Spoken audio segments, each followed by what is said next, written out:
गडद रात्रीचा अंधार, दूर कुठेतरी एक मूक किंचाळी आणि त्या गूढ आवाजामागे दडलेलं भयानक सत्य. नमस्कार मंडळी, चित्रपट व्याख्याती या चॅनलवर तुमचं स्वागत आहे. आज आपण एक्सप्लेन करणार आहोत तमिळमधील अशी एक वेब सिरीज जी साऊथ सिनेमाची नंबर 1 वेब सिरीज मानली जाते. सस्पेन्स आणि थ्रिलरने भरलेल्या या सिरीजमधील प्रत्येक सीन इतका जबरदस्त आहे की तुम्ही तो मिस करू शकत नाही. या वेब सिरीजचे नाव आहे सुझल द वॉर्टेक्स सीझन 2. याचा पहिला सीझनही खूप कमाल होता, जो तुम्ही माझ्या चॅनलवर पाहू शकता. सुझल म्हणजे नक्की काय, कदाचित हे समजल्याशिवाय तुम्हाला कथा नीट समजणार नाही. सुझल हा तमिळ भाषेतील शब्द आहे ज्याचा अर्थ असतो भोरा आणि यालाच इंग्रजीत वॉर्टेक्स असे म्हणतात. ही वेब सिरीज सुद्धा एका भोऱ्यासारखी आहे. एकदा का तुम्ही त्या शिरलात तर बाहेर पडणं कठीण होऊन जातं, कारण ही कथा तुम्हाला पूर्णपणे खिळवून ठेवते. चला तर मग वेळ न दवडता व्हिडिओला सुरुवात करूया. पहिल्या एपिसोडची सुरुवात होते नंदिनीपासून, जी तुरुंगात आहे कारण पहिल्या सीझनच्या शेवटी तिने गुन्हाचा खून केला होता. त्यामुळे तिला कोर्टात हजर केले जाते. विरोधी पक्षाच्या वकिलांचा दावा असतो की हा खून खूप मोठा गुन्हेगारी कृत्य आहे आणि हे सेल्फ डिफेन्स मुळीच नव्हतं. त्यामुळे नंदिनीला जन्मठेपेची शिक्षा व्हावी अशी त्यांची मागणी असते. मात्र नंदिनीच्या वकिलांचा यावर युक्तिवाद असतो की हा प्रकार सेल्फ डिफेन्स होता, कारण गेली 10 वर्ष गुन्हा नंदिनीवर अत्याचार करत होता. त्यामुळे यावेळी नंदिनी पूर्णपणे तयार होती. फक्त एक चूक झाली, तिने चक्रवर्तीची गन स्वतःजवळ ठेवली. तरीही वकिलांचा प्रयत्न असतो की नंदिनीला निर्दोष घोषित करून तिला सुटका मिळावी. यानंतर नंदिनी कोर्टाच्या बाहेर चक्रवर्तीला भेटते.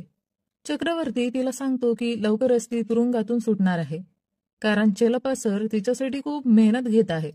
त्याने वचन दिलं आहे की ते तिला लवकरच बाहेर काढतील. चक्रवर्ती नंतर चेलप्पा सर यांच्यासोबत त्यांच्या घरी जातो.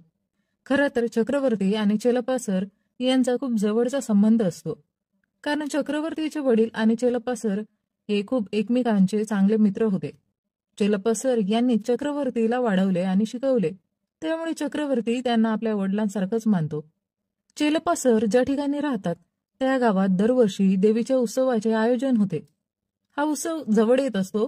साधारण 9 ते 10 दिवस चालणाऱ्या या सणात संपूर्ण गाव एकत्र येतं. याचवेळी चेलप्पा सर फेस्टिवलमध्ये ध्वज उभारणीचा मान मिळवतात. गावकरी त्यांचा खूप सन्मान करतात. पण अचानक काही लोकांमध्ये वाद सुरू होतो. चेलप्पा सर तिथे पोहोचतात तेव्हा समजतं की 3 लोक आपसात भांडत आहे. वाद असा असतो की उत्सवाच्या काळात 900 मीटरची जमीन कोण वापरणार हे आधीच ठरले होते, पण आता काही लोक ते ठरलेले नियम बदलण्याचा प्रयत्न करत असतात. त्यामुळे वाद निर्माण होतो. चेलप्पा सर त्यांना सांगतात की त्यांनी ती जमीन आपसात विभागून घ्यावी. जर ते इतकंही करू शकत नसतील तर ते कोर्टातून ऑर्डर मागून त्या जमिनीवर स्टे आणतील. एवढंच नाही, गरज पडली तर उत्सवावर देखील स्टे लावतील. चेलप्पा सर यांचे हे शब्द ऐकून गावकरी शांत होतात आणि त्यांचा निर्णय मान्य करतात. त्यानंतर चेलप्पा सर आपल्या घरी परततात. इथे आपण पाहतो की चेलप्पा सर आपल्या पत्नी मालती आणि चक्रवर्ती सोबत जेवण करत असतात. आणि चक्रवर्ती चेलप्पा सर यांच्या पत्नीला मालती आई असं म्हणतो, कारण तो तिलाही आपल्या आईसारखंच मानत असतो. थोड्या वेळाने सुंदर, जो चेलप्पा सर यांचा मुलगा आहे, घरी येतो. मात्र सुंदर आणि चेलप्पा सर यांचे विशेष पटत नाही. सुंदर नेहमीच आपल्या नोकरीत व्यस्त असतो. त्यानंतर चेलप्पा सर चक्रवर्तीला सांगतात की उद्या सकाळी त्याने त्यांना कॉटेजवर भेटावं. तिथे ते त्याला त्याच्या वडिलांचे काही पत्र दाखवतील आणि काही चांगल्या आठवणी शेअर करतील. सकाळ होते आणि चक्रवर्ती समुद्र किनाऱ्यावर असलेल्या कॉटेजवर पोहोचतो. काही वेळ तो दरवाजा ठोठावतो, पण चेलप्पा सर यांची आतून काहीच प्रतिक्रिया मिळत नाही. तो त्यांना कॉलही करतो, पण कुठलाच प्रतिसाद येत नाही. त्यामुळे चक्रवर्ती खिडकीतून आत डोकावतो आणि तो जे पाहतो त्यामुळं तो संपूर्ण हादरतो. चेलप्पा सर यांचा खून झालेला असतो. चक्रवर्ती ताबडतोब आपल्या पोलीस स्टेशनमध्ये कॉल करतो. तिथे मूर्ती नावाचा एसआय कॉल उचलतो आणि चक्रवर्ती त्याला सर्व हकीकत सांगतो. काही वेळातच मूर्ती आणि त्याचे सहकारी त्या ठिकाणी पोहोचतात. चक्रवर्ती मूर्तीला संपूर्ण प्रकार समजून सांगतो आणि हेही स्पष्ट करतो तो स्वतःच एक सब इन्स्पेक्टर आहे, पण एका छोट्या प्रकरणामुळे सध्या लिव्हवर आहे. जो पोलीस आत जातात तेव्हा मूर्ती आणि त्याच्या टीमला प्रथमदर्शनी हे आत्महत्या प्रकरण वाटते. कारण वाटत होतं की चेलप्पा सर यांनी स्वतःच गोळी झाडून घेतली आहे. मात्र चक्रवर्ती त्याला विरोध करतो. तो स्पष्ट करतो की हे आत्महत्या नाही तर खून आहे. कारण जर ती आत्महत्या असती तर घटनास्थळी गन असायला हवी होती, पण गन गायब असते. यावेळी DIG सर तिथे पोहोचतात. त्यांना सर्व माहिती सांगितली जाते आणि त्यांनाही पडतं की हा खून आहे, आत्महत्या नव्हे. हा खून कोणी केला ही एक मोठी कोडी बनते. त्यामुळे DIG सर आपल्या वरिष्ठ अधिकाऱ्यांना कॉल करून चक्रवर्तीविषयी चौकशी करतात. तर त्यांना कळतं की नंदिनीने चक्रवर्तीचीच गन वापरून गुना याची हत्या केली होती. चक्रवर्तीने गन योग्य प्रकारे सांभाळली नव्हती, त्यामुळं त्याला काही काळासाठी सस्पेंड करण्यात आला आहे आणि सध्या तो लिव्हवर आहे. DIG सर चक्रवर्तीला आदेश देतात की आता तोच या खुनाचा तपास करणार. SI मूर्ती आणि चेलप्पा सर यांचे फारसे पटत नव्हते, त्यामुळे DIG सर हे प्रकरण मूर्तीला देऊ इच्छित नव्हते. यानंतर DIG सर शहरातील काही मोठ्या लोकांना भेटतात. हेच ते 3 लोक असतात जे उत्सवादरम्यान भांडत होते. ते एकमताने ठरवतात की चेलप्पा सर यांच्या मृत्यूची बातमी लपवली जावी, कारण जर लोकांना सत्य कळलं तर संपूर्ण उत्सव बंद पडू शकतो.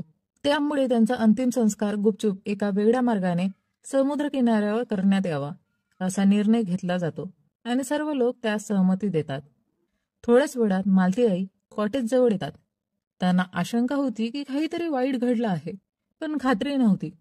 मात्र जेव्हा त्या चेलप्पा सर यांना अशा अवस्थेत पाहतात तेव्हा त्या पूर्णपणे कोलमडून जातात. कसंबसं त्यांना शांत केलं जातं. तेव्हा चक्रवर्तीला एक विचित्र आवाज ऐकू येतो. तो एका कपाटातून येत असतो. चक्रवर्ती आणि मूर्ती त्या कपाटाच्या जवळ जातात आणि तेव्हा ते कपाट उघडतात. तेव्हा त्यांना एक तरुणी दिसते. तिच्या शरीरावर रक्त लागलेले असते आणि तिच्या हातात गन असते. हे पाहून चक्रवर्ती आणि मूर्ती पूर्णपणे सुन्न होतात. त्यांना वाटते की हीच ती मुलगी असावी जिने चेलप्पा सर यांचा खून केला असेल.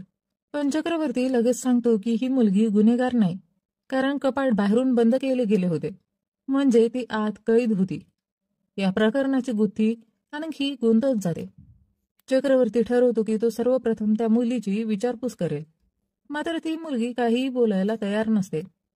चक्रवर्ती तिला विचारतो, तुला चेलप्पा सर यांची ओळख कशी होती? तू तिथे काय करत होतीस? मूर्तीही तिला अनेक प्रश्न विचारतो, पण ती एकही शब्द बोलत नाही. ती मुलगी काहीही उत्तर देत नाही. जणू काही तिला मोठा धक्का बसला होता. दुसऱ्या बाजूला कारागृहात आपल्याला नंदिनी दिसते. तिथे तिची एका ट्रान्सजेंडर व्यक्तीसोबत मैत्री झालेली होती. त्या व्यक्तीलाही कुटुंब नव्हते. तिला घराबाहेर काढण्यात आलं होतं. नंदिनी सांगते की आता तिचेही कोणते कुटुंब उरले नाही. त्यावर ट्रान्सजेंडर तिला म्हणते, तुला नक्कीच कुठेतरी कुटुंब मिळेल. तिथेच नंदिनीला सरोज नावाच्या महिलेविषयी समजतं, जी त्या कारागृहात अनेक महिलांना मदत करत होती. ती त्यांना वेगवेगळ्या गोष्टी शिकवत होती, जेणेकरून त्या स्वावलंबी होऊ शकतील. सरोज अतिशय समजूतदार होती. नंदिनीने हे सर्व निरीक्षण केले आणि तिला समजलं की सरोज कारागृहात आपल्या नवऱ्यामुळे आली आहे. तिचा नवरा एक आमदार होता आणि त्यानेच तिला खोट्या प्रकरणात अडकवून तुरुंगात टाकलं होतं. दरम्यान चक्रवर्तीच्या ओळखीचे काही लोक तुरुंगात येतात. तिथेच त्या लोकांनी त्या मुलीला पाहताच ओळखले आणि म्हणाले, ही तर मधुबाला आहे, जी पूर्वी उत्सवांमध्ये नृत्य करायची. मात्र 2 वर्षापूर्वी तिचा तो नृत्य समूह बंद पडला होता. त्यानंतर मधुबाला कुठे गेली याची कोणालाच माहिती नव्हती. त्याचवेळी तो माणूस चक्रवर्तीला एका मुलीविषयी सांगतो, जी त्या समूहात होती आणि उत्सवांमध्ये नृत्य करत असे. तिचं नाव यस्तिका होते. हे ऐकताच चक्रवर्ती तातडीने यस्तिकाला भेटायला जातो. तो मधुबालाचा फोटो तिला दाखवतो. तेव्हा यस्तिका म्हणते, हो, ही मधुबाला आहे आणि खूप चांगली मुलगी होती. यस्तिका सांगते की आम्ही पूर्वी उत्सवांमध्ये नृत्य करत असू, पण 2 वर्षापूर्वी हा कार्यक्रम बंद करण्यात आला होता. चेलप्पा सरनेच तो बंद पाडला होता. मधुबाला फार शांत स्वभावाची होती. जणू नृत्य करण्यासाठी नव्हे तर केवळ नोकरीसाठीच ती येत होती. नृत्य संपलं की ती गप्प बसून निघून जात असे. जेव्हा हा नृत्याचा कार्यक्रम बंद झाला तेव्हा आम्ही वेगळा व्यवसाय सुरू केला. आम्ही मधुबालालाही त्यात सामील करण्यासाठी बोलावलं, पण तिने साफ नकार दिला, कारण तिला काहीही चुकीचे काम करायचे नव्हते. ती नृत्य करायची तेव्हा लोक अक्षरशः वेडे होत असत. यानंतर चक्रवर्ती मूर्तीशी काही प्रश्न विचारतो. मूर्ती सांगतो, चिलप्पा सरने हा नृत्य कार्यक्रम बंद पाडला, कारण काही नृत्ये अयोग्य स्वरूपाची होती. हा कार्यक्रम त्रिवन नावाचा माणूस आयोजित करायचा आणि त्रिवन आणि चिलप्पा सर यांच्यात वैर निर्माण झाले होते. त्यानंतर चक्रवर्ती मालती आईच्या खोलीत बसलेला असतो. त्याला समजतं की चिलप्पा सरच्या मृत्यूमुळं मालती आई पूर्णपणे खचली आहे. ती खोली बाहेरही पडत नाही. तिला त्यांची खूप आठवण येत असते, कारण ती दोघं 30 वर्ष एकत्र होती आणि कधीही त्यांच्यात भांडण झाली नव्हती. चक्रवर्ती मालती आईला सांत्वन करत असतो. तो तिला सांगतो की चिलप्पा सर त्याच्यासाठी वडिलांसारखे होते. त्यांनी त्याला मोठं केलं, शिकवलं आणि घडवलं. यानंतर चक्रवर्ती सुंदरला भेटायला जातो आणि त्याला सांगतो, काही दिवस तरी तुला मालती आईच्या सोबत राहायला हवं, कारण तिची तब्येत ठीक नाही. त्याचवेळी तो सुंदरला चिलप्पा सर विषयी विचारतो. चक्रवर्ती त्रिवनबद्दल सांगतो. तेव्हा सुंदर त्याला त्रिवन आणि चिलप्पा सर यांच्याबद्दल सांगतो. चिलप्पा सर म्हणतात, जर हे लोक नृत्य करणार नाही तर मग कुठे जातील. पण त्याचवेळी ते हेही सांगतात की तुम्ही नृत्याच्या नावाखाली तुमचा स्वतःचा मोठा व्यवसाय चालवत आहात. लोक देवीच्या दर्शनासाठी उत्सवाला येतात, पण असं अश्लील नृत्य पाहून त्यांना इथे यावंसं वाटणार नाही. चक्रवर्तीला समजतं की चिलप्पा सर आणि त्रिवन यांचे संबंध काही खास नव्हते. त्याचवेळी टीव्हीवर एक मोठी बातमी व्हायरल होते चिलप्पा सरच्या मृत्यूबद्दल. ही गोष्ट जितकी लपवली गेली होती तितकीच ती आता वेगाने पसरू लागते. सर्वांना याबद्दल समजतं आणि चिलप्पा सरच्या मृत्यूसाठी त्रिवनवर आरोप ठेवले जातात. हे ऐकून त्रिवन संतापून थेट पोलीस स्टेशनमध्ये येतो. तिथे मूर्ती आणि चक्रवर्ती दोघेही उपस्थित असतात. त्रिवन जोरात विचारतो, हे सगळे आरोप माझ्यावरच का लावले जात आहे? तुमच्याकडे माझ्या विरुद्ध कोणते पुरावे आहेत का? आणि यावर चक्रवर्ती म्हणतो, 2 वर्षापूर्वी चिलप्पा सरने तुमचा डान्स प्रोग्राम बंद पाडला होता. कदाचित त्याचाच बदला तू घेतला असेल आणि तुला मधुबालाही चांगलीच माहिती असेल, कारण ती तुझ्या डान्स ग्रुपमध्ये होती. एक तास त्रिवन संतापून ओरडतो, माझ्या आणि चिलप्पा सरमध्ये कोणीही यायचं नाही. आम्ही इतके चांगले मित्र होतो आणि गावात आमच्यासारखी मैत्री कोणाचीच नव्हती. तो 2 वर्षापूर्वीच्या घटनेबद्दल सांगतो. त्यावेळी त्रिवन आणि चिलप्पा सरमध्ये डान्स ग्रुप संदर्भात एक छोटासा वाद झाला होता. पण त्याच रात्री दोघं एकत्र बसून दारू पिऊ लागले. त्यांना मस्ती करायला आवडायचं. त्यांच्यात कधीही मोठे भांडण होत नव्हते, कारण ज्या रात्री त्यांचा वाद होत असे त्याच रात्री ते एकत्र दारू पिऊन मजा करायचे. चिलप्पा सर आणि त्रिवन यांची मैत्री अशीच होती. हे ऐकल्यानंतर चक्रवर्ती पूर्णपणे गोंधळून जातो. त्याला काही समजत नव्हते या प्रकरणात नेमकं काय सुरू आहे. आता कोणावरही संशय घेणं अवघड झालं होतं. तेवढ्यात एक मुलगी दिसते, जी एक वृत्तपत्र जाळत होती. हळूहळू शहरातील अनेक मुली दिसू लागतात, ज्या वेगवेगळ्या पोलीस स्टेशनमध्ये जातात. त्या प्रत्येक ठिकाणी पोलीस अधिकाऱ्यांना एकच वाक्य सांगतात, चिलप्पा सरांना मी मारलं आहे. अनेक पोलीस ठाण्यांमध्ये वेगवेगळ्या मुली येऊन हेच सांगत होत्या. हे पाहून चक्रवर्ती आणि मूर्ती पूर्णपणे स्तब्ध होतात. त्यांना काही समजत नाही की नेमकं काय चाललंय. यासोबतच दुसरा एपिसोड संपतो. तिसऱ्या एपिसोडची सुरुवात होते, जिथं समजतं की रात्रभर 7 वेगवेगळ्या पोलीस ठाण्यांमध्ये 7 वेगवेगळ्या मुलींनी जबाब नोंदवला की चिलप्पा सरांना त्यांनीच मारले आहे. ही गोष्ट चक्रवर्तीसाठी एक मोठं गुड बनत चालली होती. त्यामुळे DIG सर स्वतः चक्रवर्तीला भेटायला येतात आणि विचारतात की नक्की काय चाललं आहे. ते चक्रवर्तीला सांगतात की याबद्दल मीडियाला काहीही सांगू नये. यानंतर त्या 7ही मुलींचे जबाब घेतले जातात. पहिली मुलगी होती नाची. ती सांगते, चिलप्पा सरने मला त्या रात्री त्यांच्या कॉटेजवर बोलावलं होतं. मी खूप घाबरत त्या ठिकाणी गेले. दरवाजा उघडताच मला चिलप्पा सर दिसले. मी आत गेले आणि पाहिलं तर त्यांच्या टेबलवर एक गन ठेवली होती. ते पाहून मी खूप घाबरले, पण थोड्या वेळाने मी ती गन उचलली आणि त्यांच्यावर गोळी झाडली. ते जागेवरच ठार झाले. नाचूने दिलेल्या जबाबानंतर आणखी 6 मुलींनी देखील सेम टू सेम हाच जबाब दिला. हे पाहून चक्रवर्ती आणि मूर्ती पूर्णपणे हादरले. 7ही मुलींचे जबाब इतके एकसारखे कसे असू शकतात? सर्वात आश्चर्याची गोष्ट म्हणजे या 7ही मुली एकमेकींना ओळखत नव्हत्या. चक्रवर्तीला समजत नव्हतं की या 7ही मुलींनी चिलप्पा सरांना मारण्याचा प्रयत्न का केला. याशिवाय पोलीस तपासात समजतं की त्या 7ही मुलींच्या मोबाईल फोनमध्ये एकमेकींचे नंबर अजिबात सेव्ह नव्हते. त्या सगळ्या मुली पूर्णपणे स्वतंत्र होत्या आणि त्यांच्या कौटुंबिक पार्श्वभूमीबद्दलही कोणालाही काही माहिती नव्हती. दुसरीकडे जेलमध्ये सरोज दिसते आणि तिच्यासोबत नंदिनी उभी असते. नंदिनी सरोजकडे पाहत समजते की ती एक अशी स्त्री आहे जी नेहमी दुसऱ्यांना मदत करण्यात विश्वास ठेवते. यानंतर जेलमधील वॉर्डन नंदिनीला बोलवते आणि सांगते, तुझे वकील चिरप्पा सर आता या जगात नाही. कोणीतरी त्यांची हत्या केली आहे. हे ऐकून नंदिनी पूर्णपणे सुन्न होते आणि तिला रडू कोसळतं, कारण चिरप्पा सरच तिला वाचू शकत होते. यानंतर न्यायाधीश व्हिडिओ कॉलवर नंदिनीशी बोलतात. ते तिला बोलतात, सध्याची परिस्थिती खूप गंभीर आहे. जर चालू खटल्याच्या दरम्यान आरोपीचा वकील मारला गेला तर निकाल देण्यात थोडा उशीर लागू शकतो. न्यायाधीश सांगतात की हे देखील शक्य आहे की नंदिनीची केस ट्रायलला जाईल, म्हणजेच केसची सुनवाई पुन्हा नव्याने सुरू करावी लागेल. हे ऐकल्यावर नंदिनी पूर्णपणे हादरते. जर ही केस पुन्हा सुरू झाली तर नक्कीच तिला शिक्षा होऊ शकते, कारण चिरप्पा सर लवकरच तिला निर्दोष सिद्ध करून सोडवणार होते. नंदिनीसाठी हे मोठा धक्का देणारं होतं. दुसरीकडे चक्रवर्ती आणि मूर्ती या प्रकरणात अधिकाधिक अडकत होते.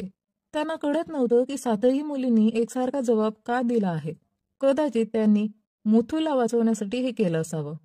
त्यांना कळतं की मुथू अटकेत आहे, म्हणून त्यांनी स्वतःला अटक करून पोलिसांना गोंधळ टाकण्याचा प्रयत्न केला असावा. पण या प्रकरणाचा उलगडा करण्यासाठी त्यांना सगळ्यात आधी हे समजून घ्यायचं होतं की या मुली एकमेकींना किती ओळखतात, त्या कुठे शिकल्या, त्या कुठे राहतात. जर ही माहिती मिळाली असती तर त्यांच्याबद्दल आणखी काही समजू शकलं असतं. आता त्या 7ही मुली आणि मुथू मिळून एकूण 8 मुली झाल्या होत्या. त्यांना जेलमध्ये ठेवणं शक्य नव्हतं, म्हणून त्यांना न्यायालयीन कोठडीत पाठवण्यात आलं. 5 जिल्ह्यांमध्ये एकच न्यायालयीन कोठडी असलेला तुरुंग होता, सटा तुरुंग, जिथे आधीपासूनच नंदिनी होती. म्हणून त्या 8ही मुलींना तिथे पाठवण्यात आलं आणि त्याच तुरुंगात चक्रवर्ती देखील होता. चक्रवर्ती तुरुंगात नंदिनीला भेटतो आणि सांगतो, चिरप्पा सरच्या मृत्यूमुळे मलाही खूप दुःख झालं आहे. ते माझ्यासाठी वडिलांसारखे होते. पण तो हेही म्हणतो, मी पूर्ण प्रयत्न करेन की तुला लवकरात लवकर इकडून बाहेर काढता येईल. पण नंदिनीला हे इतकं काही सोपं वाटत नव्हतं, कारण हे फक्त चिरप्पा सरच करू शकले असते. यानंतर चक्रवर्ती नंदिनीला एक काम देतो. तो तिला चिरप्पा सरच्या हत्येची संपूर्ण माहिती देतो आणि सांगतो की त्याला असं वाटतं की या 8ही मुली एकमेकांना ओळखतात आणि त्यांनी मिळून हा प्लॅन केला आहे. तो नंदिनीला सांगतो, मी तुला या तुरुंगात माझे डोळे आणि कान बनवू इच्छितो. जर तुला या मुलींच्या संबंधाबद्दल काही समजलं तर मला लगेचच सांग, कारण जर आपण हे शोधून काढलं, चिरप्पा सरच्या हत्येच्या केसचा तपास लवकरात लवकर पूर्ण होऊ शकतो. नंदिनी त्याचं ऐकून सहमती देते आणि त्या 8ही मुलींवर नजर ठेवायला सुरुवात करते. नंदिनीला दिसतं की त्या 8ही मुली एकमेकींना ओळखत नसल्यासारखं वागत आहे. त्या एकमेकींकडे पाहत देखील नाहीत, पण हे खरोखर असतं की त्या फक्त ओळखत नसल्याचं नाटक करत आहेत. त्यानंतर नंदिनी त्या मुलींबद्दल अधिक माहिती काढू लागते. त्या सेलमध्ये जिथे नंदिनी आणि तिची अन्य महिला कैदी राहत होत्या, त्या सेलमध्ये त्या 8 मुलींमधल्या 2 मुली देखील पाठवण्यात आल्या होत्या. पण अचानक त्यातली एक मुलगी हिला दौरे येऊन जमिनीवर कोसळते. तीही त्या 8 मुलींपैकी एक होती आणि तिचं नाव मुपीना होतं. जेव्हा तिला झटके येऊ लागतात तेव्हा ती दुसरी मुलगी तिची मदत करण्यासाठी येत नाही. पण नंदिनी इथे पुढे येते आणि त्या मुपीनीला तत्काळ हॉस्पिटलला पाठवले जाते. त्याचवेळी नंदिनीला असं वाटतं की कदाचित त्या दोघी एकमेकींना खरंच ओळखत नसतील. त्यानंतर चक्रवर्ती धीमा नावाच्या व्यक्तीला भेटतो, जो पूर्वी चिरप्पा सरचा ड्रायव्हर होता. चक्रवर्ती तिथे सुंदरबद्दल विचारायला आलेला असतो. धीमाला माहिती असतं की सुंदर कुठे आहे. प्रत्यक्षात तो नशेत धुंद होऊन पडलेला असतो आणि त्याच दिवशी चिरप्पा सरांचे अंतिम संस्कार होणार असतात. म्हणून त्याला तिथून बोलून त्या ठिकाणी आणले जाते जिथे चिरप्पा सरांचे अंतिम संस्कार होणार असतात. अंतिम संस्काराच्या वेळी धीमा आपल्या हातातील एक ताबीज काढतो. तो ते ताबीज गेल्या 14 वर्षापासून घालत असतो. जर तो ते आणखी 1 वर्ष घालून राहिला असता तर त्या सणाच्या कार्यक्रमात त्याला कालीमाता यांच्या भूमिकेसाठी संधी मिळाली असती. दुसरीकडे जेलमध्ये काही कैदी स्त्रिया नव्या आलेल्या मुलींवर वाईट नजरेने बघत असतात आणि त्यांना वाईट वागणूक देत असतात. पण त्या मुलीही काही कमी नसतात. त्या देखील त्यांना चांगलंच सुनावतात. जणू त्या तिथे बऱ्याच दिवसांपासून राहत असाव्यात. हे पाहून नंदिनीला खूप आनंद होतो की त्या मुली स्वावलंबी आहेत आणि स्वतःचं संरक्षण स्वतःच करू शकतात. त्यानंतर चक्रवर्ती या मुलींच्या आपसातील संबंध शोधण्याचा प्रयत्न करतो. त्याला सोशल मीडियावर काही रील्स सापडतात जिथे काही मुली क्रिकेट खेळताना दिसतात, काही नृत्य करताना दिसतात, काही कृषी विकास अधिकारी आहेत आणि काही तर अशा वकील आहेत ज्या कोणालाही घाबरत नाही. पण तरीही त्यांच्यात कोणताही संबंध सापडत नाही. चेलप्पा सरांची हत्या झाल्यानंतर त्यांचे फोन स्विच ऑफ होते आणि त्या त्यांच्या घराजवळही नव्हत्या. यानंतर चक्रवर्ती चेलप्पा सरांच्या असिस्टंट वकिलांना भेटतो. तो वैयक्तिक माहिती देण्यास टाळाटाळ करतो, पण जे सार्वजनिक प्रकरण आहे त्याबद्दल तो सांगतो. तो चक्रवर्तीला प्रियंदा मॅडमच्या केसबद्दल सांगणार असतो, पण लगेचच थांबतो. त्यानंतर मूर्ती चक्रवर्तीला सांगतो की त्याने काहीही लपवू नये आणि तो काय विचार करतो आणि पुढे काय करणार आहे ते सांगावे. पण चक्रवर्तीला मूर्तीवर विश्वास नाही आणि मूर्तीला देखील हे माहिती असतं. म्हणूनच मूर्ती चक्रवर्तीला 1 वर्षापूर्वीची गोष्ट सांगतो. 1 वर्षापूर्वी प्रियंदा मॅडम एक शाळा उघडत होत्या आणि त्याच्या शेजारी असलेली जमीन त्यांनी लाच म्हणून मूर्तीच्या नावावर केली होती. पण चेलप्पा सरांनी यावर केस दाखल केली. त्यामुळे मूर्ती काही महिन्यांसाठी सस्पेंड झाला होता. याच कारणामुळे चेलप्पा सर आणि मूर्ती यांच्यात फारसं पटत नव्हतं. आता सीन वर्तमान काळात येतो, जिथे मूर्ती आणि चक्रवर्ती प्रियंदा मॅडमच्या शाळेत जातात. तिथे मूर्तीचा मुलगाही शिकत असतो, पण तो आपल्या वडिलांकडे दुर्लक्ष करतो. मूर्ती त्याला मिठी मारण्याचा प्रयत्न करतो, पण मुलगा काही प्रतिक्रिया देत नाही. त्यानंतर चक्रवर्ती प्रियंदा मॅडमला भेटतो आणि विचारतो, तुमच्या शाळेत काय सुरू आहे, तुम्ही आम्हाला सांगू शकता का? तो तिला काही मुलींचे फोटो दाखवतो आणि विचारतो, तुम्ही या मुलींना ओळखता का? प्रियंदा मॅडम उत्तर देतात, मी यातील कोणालाच ओळखत नाही. त्या चेलप्पा सरांबद्दल सांगतात की ते एक चांगले व्यक्ती होते. त्यांच्या दोघांमध्ये थोडेसे मतभेद होते, पण ते एकमेकांशी चांगल्या प्रकारे वागायचे. आता जेलमध्ये मुपीना नावाच्या मुलीला भेटायला तिची मैत्रीण येते. ती तिची विचारपूस करते. मुपीना सांगते की तिला एक आजार आहे ज्यामुळे तिला झटके येतात.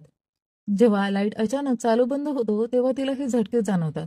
म्हणूनच तिच्या कॉलेजच्या वॉर्डनने तिला काही चित्रपट पाहण्यास बंदी घातली होती.